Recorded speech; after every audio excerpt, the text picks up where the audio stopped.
Bom dia, a paz do Senhor Jesus.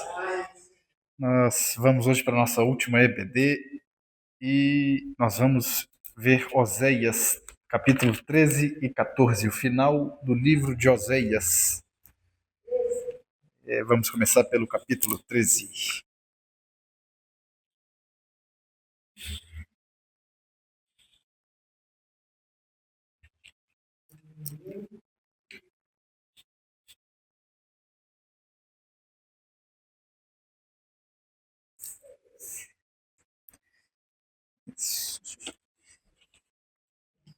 Para começar, só fazer a oração para a gente começar. Senhor Deus, nós te agradecemos por mais uma manhã, Pai, por podermos ouvir e estudar a sua palavra. Que o Senhor esteja presente aqui em todo o tempo, Pai. Que o Teu Espírito Santo esteja presente aqui para que nós possamos ouvir e discernir sobre a sua palavra. Que não venhamos a dizer coisas de homens, mas coisas que provêm do Senhor aqui. Aquilo que vem da Tua palavra, Senhor. Nos dê um coração temeroso e um ouvido para ouvir a Tua palavra. Em nome do Senhor Jesus. Amém. E no capítulo 13 de Oséias, a começar pelo versículo 1, Oséias vai dizer sobre a ira do Senhor contra Israel. E no versículo 1 vai começar dizendo: quando Efraim falava, os homens tremiam. Ele era exaltado em Israel, mas tornou-se culpado da adoração a Baal e morreu. Efraim aqui, como nós já vimos, é uma representação do reino norte de Israel, das 10 tribos de Israel. E se nós abrirmos, pode deixar que eu vou abrir aqui, em Deuteronômio 8, a partir do versículo 11, Gênesis 48, 17. Gênesis 48, 17. Se abrirmos em Gênesis 48, 17, vai dizer que quando José viu o seu pai colocar a mão direita sobre a cabeça de Efraim, não gostou.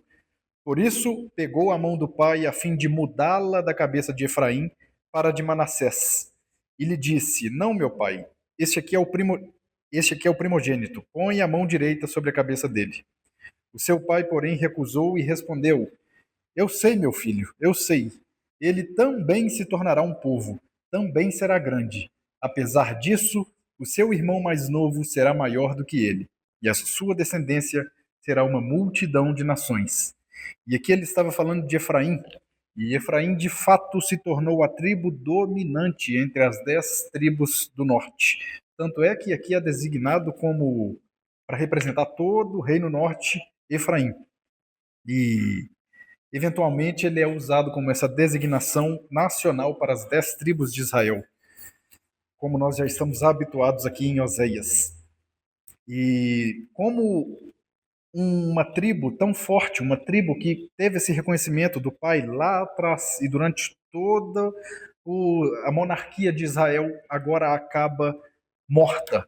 Ela acaba morta espiritualmente e vai acabar morta como uma nação também devido à sua idolatria, devido aos seus pecados cometidos contra o Senhor, devido às alianças erradas que Efraim fez, como por exemplo com a Síria, como nós temos visto.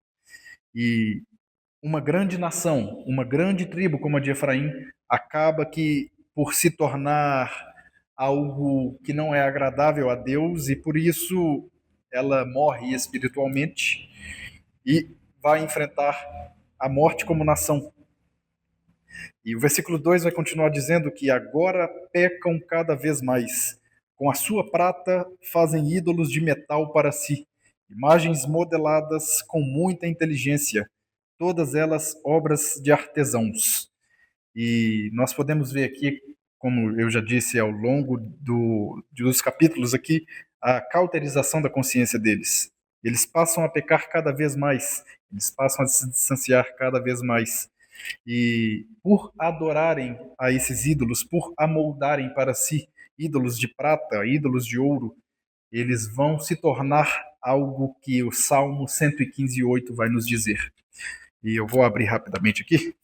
Salmo 115:8 dirá o seguinte: tornem-se como eles aqueles que os fazem, e todos os que neles confiam. E se a gente olhar um pouco mais para cima nesse salmo, ele vai descrever que isso se refere aos ídolos. No caso, os ídolos deles são de prata e ouro, obra de mãos humanas. Têm boca, mas não podem falar. Olhos, mas não podem ver. Têm ouvidos, mas não podem ouvir. Nariz, mas não podem sentir cheiro.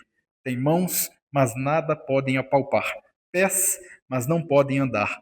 Som algum emitem com a garganta. E o versículo 8: tornem-se como eles, aqueles que o fazem, todos os que neles confiam.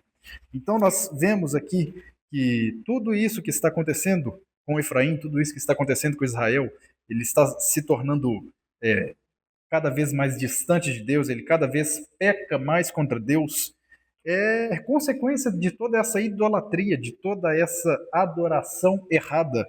E nós nos tornamos semelhantes àquilo que adoramos. Quando nós adoramos ao Deus verdadeiro, nós nos tornamos semelhantes a Ele. Nós temos a nossa imagem reconstituída através de Jesus, daquilo que nós somos criados, a imagem e semelhança do Criador, como Gênesis 1:26 diz. Mas por adorarem a ídolos, por adorarem ídolos mortos, feitos por mãos humanas, que têm olhos, mas não veem, ouvidos, mas não ouvem, bocas, mas não falam, eles acabam se tornando semelhantes a esses ídolos. Eles, então, morrem espiritualmente mesmo. E a parte B do versículo 2 vai dizer que eles dizem desse povo: os homens que sacrificam beijam os ídolos feitos em forma de bezerro. E isso daqui complementa o que acabamos de dizer. Por pecarem cada vez mais, por serem devotos a ídolos feitos por mãos humanas, eles vão cair neste lugar de idolatria vazia mesmo, nesse lugar de distanciamento de Deus e de pecaminosidade.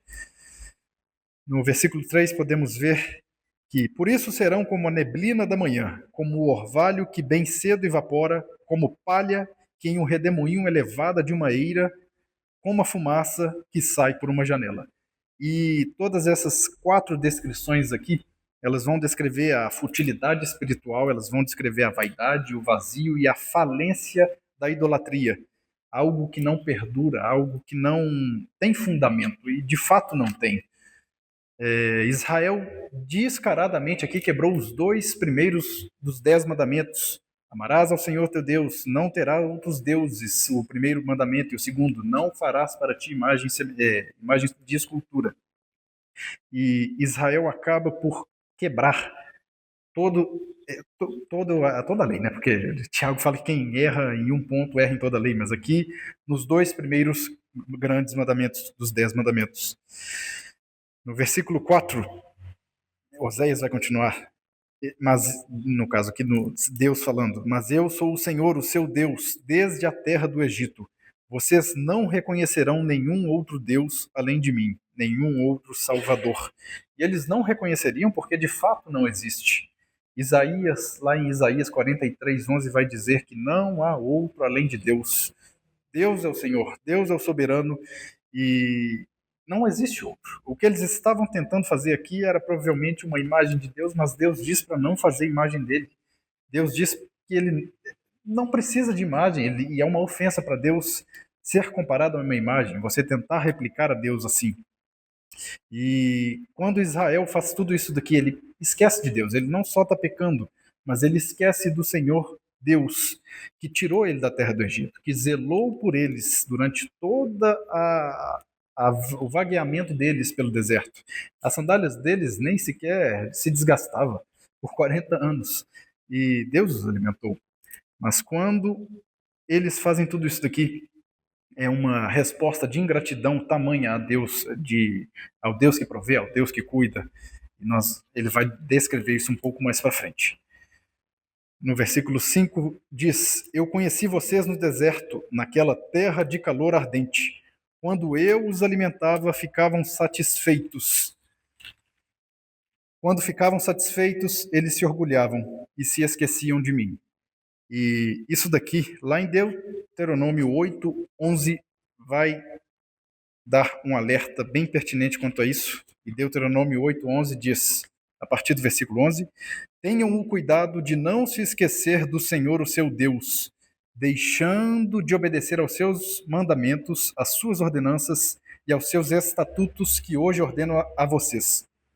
Não aconteça que, depois de terem comido até ficarem satisfeitos, de terem construído boas casas e nelas morado, de aumentarem os seus rebanhos, a sua prata e o seu ouro e todos os seus bens, não, aí ele vai continuar aqui, o seu coração fique orgulhoso e vocês se esqueçam do Senhor, o seu Deus, que os tirou do Egito, da terra de escravidão. Então, lá em Deuteronômio, no capítulo 8, Moisés dá um alerta para que quando os israelitas entrassem na terra prometida, eles vigiassem para que eles não caíssem nesse cenário. E agora, aqui em Oséias 13, nós vemos um povo que está fundamentado em uma terra, um povo que tem alimentação, um povo que tem prosperidade, um povo que já tem tudo para si. E por estarem satisfeitos, por estarem com o bucho cheio, eles esquecem de Deus. Eles passam a confiar nas riquezas, eles passam a confiar nas alianças mundanas. E isso nos mostra a natureza caída do homem, porque não há um justo sequer, não há um que genuinamente busque a Deus por si só. E é por isso que ele nos amou primeiro, é por isso que João 3,16 vai dizer que Deus amou o mundo de tal maneira que deu seu Filho unigênito, para que todo aquele que nele crê não pereça, mas tenha vida eterna. Não há um que busque a Deus por si só, é Deus que vem até nós. E é por isso, a nossa natureza caída, a herança adâmica, nos faz isso daqui, nos faz com que nós venhamos a nos esquecer daquele que nos alimenta. E o Deus que zelou por eles, o Deus que cuidou deles e fez comida cair do céu, fez água brotar da rocha, eles acabam esquecendo dele. Salomão vai dizer algo muito pertinente em Provérbios 30, se eu não me engano é o versículo 7. Ele vai dizer para Deus não o dar de mais nem de menos, para que Deus não dê de mais, para que ele tenhando muito, ele venha se esquecer e perguntar quem é o Senhor, e tendo de menos, ele venha furtar, roubar e desonrar a Deus. Então ele pede a sua parte, ele pede aquilo que é justo. E provavelmente é muito por conta disso. Provavelmente porque Salomão tinha alguma ciência disso daqui, que nós temos essa tendência. E ele mesmo viveu tudo isso. E o versículo 7 aqui vai continuar. Por isso virei sobre eles como um leão, como um leopardo ficarei à espreita junto ao caminho, como uma ursa de quem roubaram os filhotes. Eu os atacarei e os rasgarei. Como um leão eu os devorarei. Um animal selvagem os despedaçará. E isso daqui é uma linguagem de destruição total. Deus usa animais selvagens para descrever e a sua ira virá em cima deles ardentemente, como uma ursa que teve o seu filhote tirado dela. Assim que Deus iria para cima deles. E ele continua dizendo aqui: você foi destruído, ó Israel, porque você está contra mim, contra o seu ajudador. Nós vimos na aula passada que Israel fez a aliança, estabeleceu uma aliança não só econômica na Assíria. E por confiar no poderio militar da Assíria, por confiar na nação da Assíria e não colocar sua confiança em Deus, e não colocar a sua confiança no seu ajudador, ela peca gravemente mais uma vez contra Deus. E aqui, aquele que ajudou Israel, aquele que susteve e manteve Israel por 40 anos no deserto, ele mesmo iria destruir e julgar os israelitas aqui. E isso mostra o zelo de Deus, isso mostra que Deus é um Deus zeloso mesmo. E eles provocaram todo tipo de ciúme, todo tipo de inveja em Deus com todas essas práticas que nós estamos vendo. E prosseguindo no próximo versículo, e agora, onde está o seu rei para salvá-lo em todas as suas cidades? E onde estão os oficiais que você pediu, dizendo: dá-me um rei e líderes?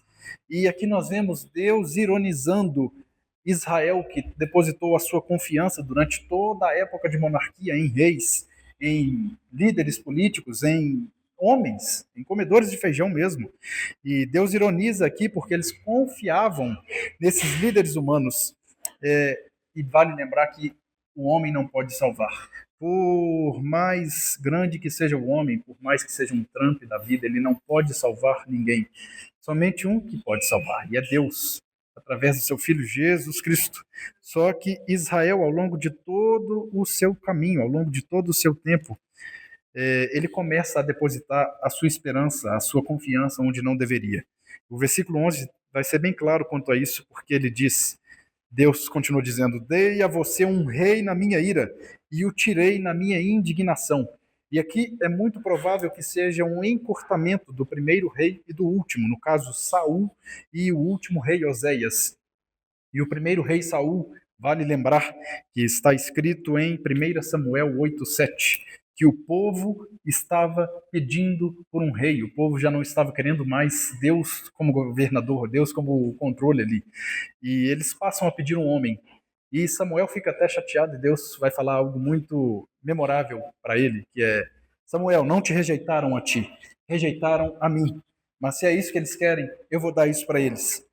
E o primeiro rei que Deus entrega a Israel, que Deus confia a Israel, ele já faz algo que não deveria fazer, ele já age totalmente errado e já tem ali o seu reinado cortado no primeiro rei. Indícios de que não era para ser assim. Era para ser Deus cuidando e zelando, mas a idolatria, a perversidade do coração, o orgulho do coração deles de provavelmente serem uma grande nação, uma nação equiparável às nações, não tem prazer na morte. Ele quer que todos se arrependam e vivam. Os redimirei das garras do Sheol, eu os resgatarei da morte. Onde estão, ó morte, as suas pragas? Onde está, ó Sheol, a sua destruição? E a gente pode ver que aqui já muda de uma linguagem de destruição total para uma linguagem de restauração, para uma linguagem onde Deus está falando que ele vai restaurar Israel, claro que mediante o arrependimento, mediante a mudança. E esse versículo ele é memorável também, porque Paulo cita ele em 1 Coríntios 15:55. Ele cita esse mesmo versículo para celebrar a nossa futura ressurreição com Cristo, a futura ressurreição da igreja. E continuando para o versículo 15, embora Efraim floresça entre os seus irmãos, um vento leste virá da parte do Senhor. No caso aqui é a Assíria. A Assíria seria usada como uma ferramenta de correção, uma ferramenta de justiça contra Israel. Um vento leste virá da parte do Senhor, soprando do deserto. A sua fonte falhará e o seu poço secará. Todos os seus tesouros serão saqueados dos seus depósitos. Samaria carregará a sua culpa, porque se rebelou contra o seu Deus. Eles serão mortos à espada, os seus pequeninos serão pisados e despedaçados, e as suas mulheres grávidas terão o ventre rasgado.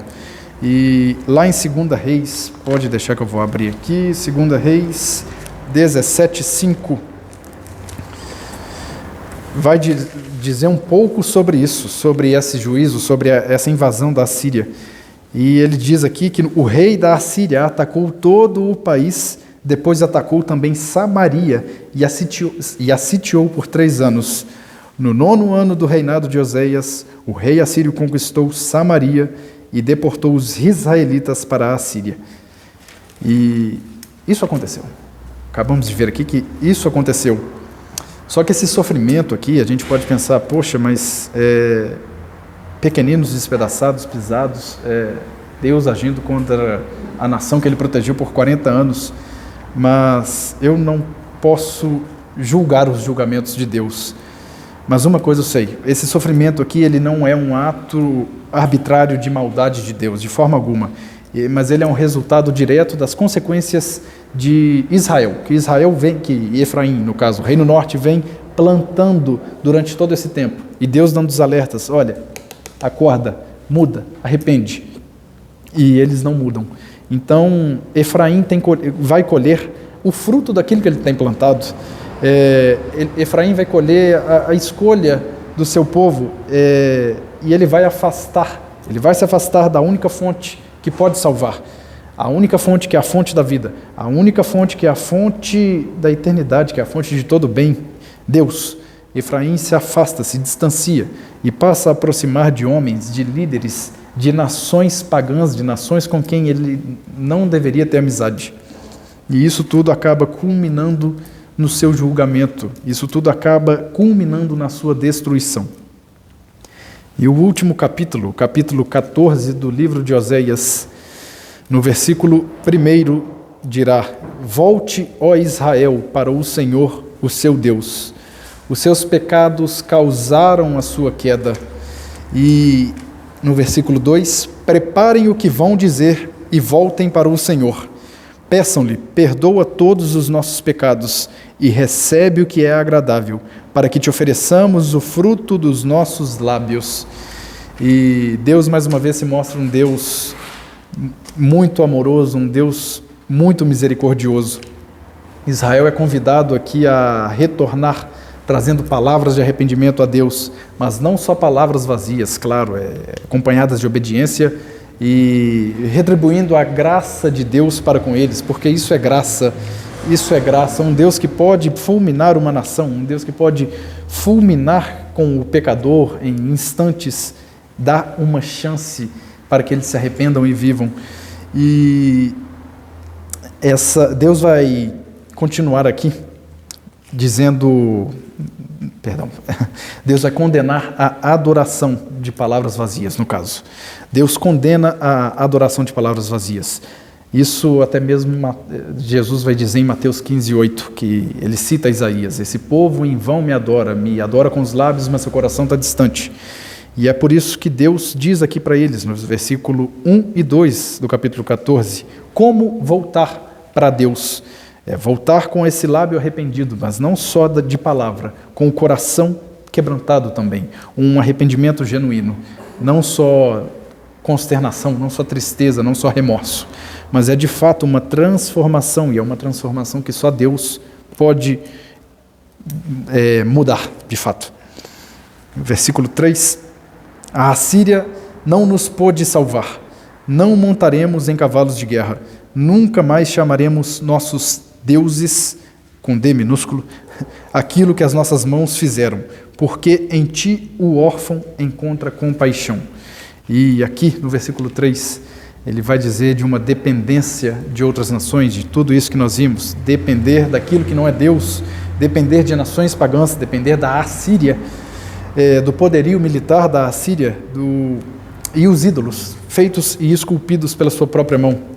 Israel passa a confiar em tudo isso e, consequentemente, ele morre espiritualmente, como nós vimos, e Deus repetidas vezes demanda misericórdia para com o órfão.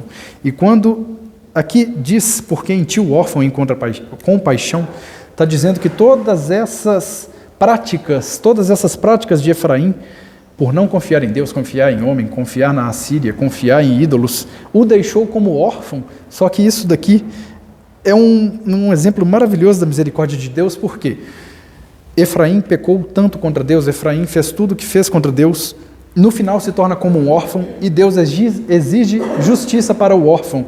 Então Deus vai passar a olhar para Efraim como um órfão. Isso é maravilhoso. Deus vai passar a olhar com uma misericórdia tremenda que Efraim não merecia. E em ti o órfão encontra compaixão.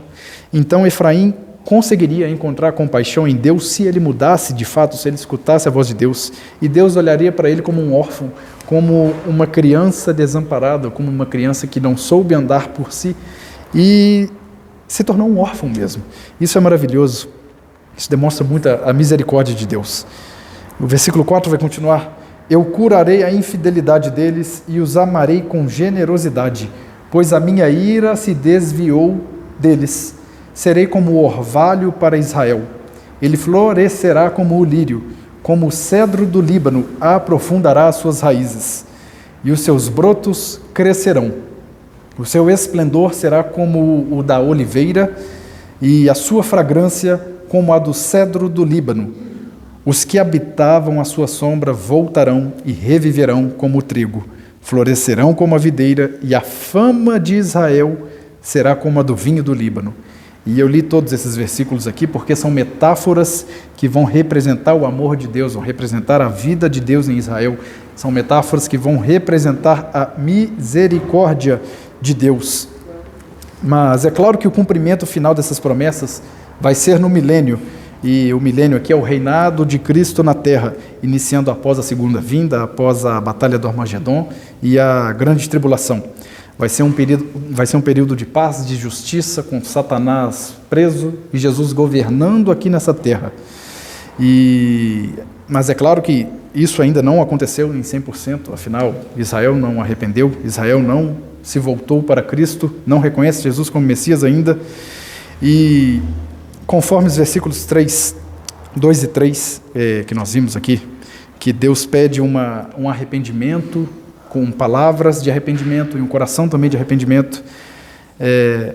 Em sua grande maioria, Israel nem vai se arrepender assim. E eu não estou falando como Deus de forma alguma. Estamos falando escatologicamente aqui, rapidamente, pois está previsto que em Jeremias 37, o sofrimento, a angústia de Jacó, que vai ser onde Israel vai passar por a tribulação, e durante a tribulação haverá uma grande conversão em massa de Israel. Então, aí uma grande população, uma grande parte de Israel se voltará para Deus, vai ter os seus pecados redimidos e vão reconhecer Jesus como Messias. Então nós veremos o cumprimento inteiro de tudo isso daqui, na volta do nosso Senhor. E nós ficamos aqui dizendo Maranata. O versículo 8 vai continuar aqui.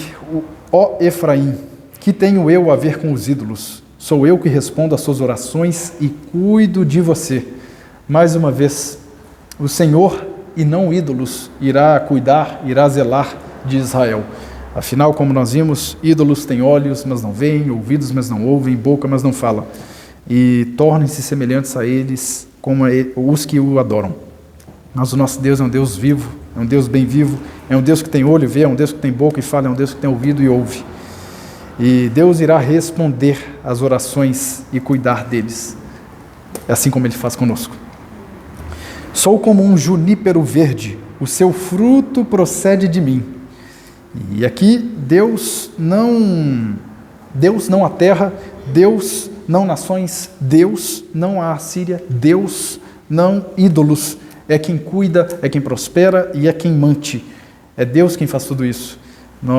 E trazendo rapidamente para os nossos dias, nós podemos ter um bom emprego, nós podemos ter uma vida maravilhosa, mas ela não é fruto apenas dos nossos esforços. Afinal, a porta que Deus abre, ninguém fecha, e a porta que Deus fecha, ninguém abre. Sempre haverá a mão de Deus em nossas vidas, sempre, nos mínimos detalhes até os máximos detalhes. É Deus quem cuida de nós, é Deus quem prospera, é Deus quem nos prospera, é Deus quem nos protege. E para finalizar, Oséias vai terminar aqui com uma espécie de um epílogo. No versículo 9, ele vai demonstrar duas maneiras de se viver, de responder a tudo isso. E é o seguinte: quem é sábio? Aquele que considera essas coisas. Quem tem discernimento? Aquele que as compreende. Os caminhos do Senhor são justos. Os justos andam neles, mas os rebeldes neles tropeçam. E aqui Oséias apresenta duas maneiras de viver. A maneira pela obediência e a maneira pela desobediência. É sensato, não é só sensato, como é sábio andar no caminho da obediência. Nós sabemos que Deus prefere a obediência do que o sacrifício vazio. Deus prefere a obediência do que o sacrifício. Deus quer um coração quebrantado, um coração temeroso, um coração que anseie por Ele. Mas quanto aos rebeldes, os rebeldes tropeçam. E a sabedoria vem do temor do Senhor. O temor do Senhor é o princípio da sabedoria. E a verdade aqui, meus irmãos, é que os caminhos do Senhor, eles são bons, eles são justos, eles são verdadeiros, por mais que muitas das vezes a nossa consciência pequena e limitada não entenda aquilo que está acontecendo. Os caminhos do Senhor são mais altos que os nossos. Os caminhos de Deus são maiores do que os nossos. Os pensamentos dele são melhores e maiores do que os nossos. Que nós não venhamos a fazer como exemplo que nós estudamos durante todo o livro de Oséias. mas que venhamos a ter um coração arrependido, um coração quebrantado, um coração disposto e temeroso a Deus. Que Deus esteja sempre conosco, olhando por nós, que a nossa mente jamais venha a se amparar em coisas da terra, em nações fortes, mas em Deus. E nós finalizamos assim o livro de Oséias, e como nós vimos grandes coisas aqui. Nós vimos Deus cuidando de uma nação que ele podia ter fulminado ela, Deus zelando de pessoas que a todo tempo murmuravam, a todo tempo se prostravam e não davam a ele o reconhecimento, mas ainda assim ele continua, ainda assim ele escolhe por continuar, e Deus não mudou. Deus não mudou. Querido Pai, nós te agradecemos por essa experiência da EBD aqui no domingo. Hoje nós finalizamos aqui e graças a Deus por Ti, pois o Senhor nos susteve, o Senhor nos manteve, o Senhor nos protegeu até aqui. Que o Senhor venha abrir o nosso coração e nosso entendimento para essa palavra, Deus. Que nós jamais venhamos a nos amparar em qualquer outra coisa que não seja a Ti. Que nós não venhamos a mudar o objeto de nossa adoração além de Ti, pois só Tu és digno de adoração, Deus. Pai, nós pedimos pela escola bíblica que vai voltar para as quartas-feiras, que o Senhor proteja a todos, que o Senhor dê o discernimento a todos, que não sejam homens falando, Pai, mas que o Senhor use esses pequenos pedacinhos de pó para falarem através de Ti e falarem aquilo que o Senhor quer que falem. Em nome do Senhor Jesus te agradecemos. Amém.